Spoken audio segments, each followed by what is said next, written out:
Comment tracer un vecteur vitesse? On fait l'étude du mouvement de la moto de Tom Pages lors de son saut dans le référentiel terrestre. Sur cette image, on distingue les différentes positions occupées par la moto et son pilote. Lorsque le système Tom plus moto est assimilé à un point, on obtient la courbe suivante.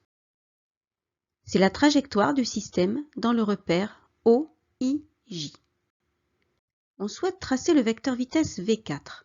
La notion de vecteur nécessite de tracer une flèche, encore appelée segment fléché, et de connaître la longueur de la flèche proportionnelle à la norme du vecteur V4 qui s'écrit V4 égale M4M5 sur delta T. M4M5 est la distance séparant le point M4 du point M5. On notera que le point d'origine du vecteur V4 correspond à la position M4. Avant de commencer, on peut remarquer que les dimensions sont à l'échelle, ce qui veut dire que 2 mètres sur le terrain correspondent à 1,4 cm sur le graphe. Calculons la proportion P de l'échelle. P est égal à 2 divisé par 1,4, soit 1,429, arrondi au centième à 1,43.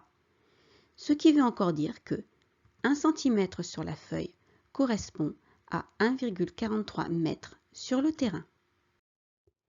Revenons au tracé du vecteur V4 de norme V4 égale à M4M5 sur delta T. Il est donc nécessaire de mesurer la longueur M4M5 qui vaut 1,95 cm.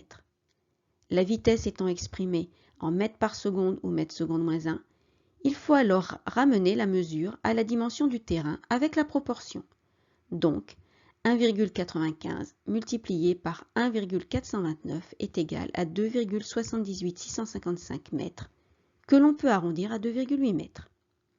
Ainsi, de M4 à M5, la moto parcourt 2,8 mètres en 0,1 seconde. La vitesse vaut alors 2,8 mètres divisé par 0,1 seconde, soit 28 mètres par seconde. Avant de faire les tracés, il faut tracer la trajectoire. Cette étape est cruciale pour la précision des vecteurs. Rappelons les caractéristiques du vecteur vitesse. Le vecteur vitesse a une direction, la tangente à la trajectoire, matérialisée ici par la ligne pointillée. La deuxième caractéristique est le sens, celui du mouvement. Donc, on tracera une flèche de M4 vers M5. La troisième caractéristique est la norme, égale à 28 mètres par seconde.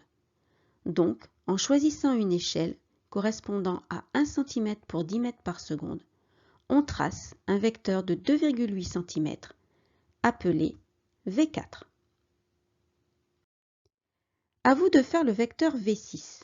Pour cela, mettez la vidéo en pause et relancez-la quand vous aurez terminé. Vous pourrez alors vérifier. La norme de la vitesse vaut 27 mètres par seconde, donc le vecteur V6 est représenté par une flèche de longueur 2,7 cm, avec la même échelle des vitesses, 1 cm pour 10 mètres par seconde.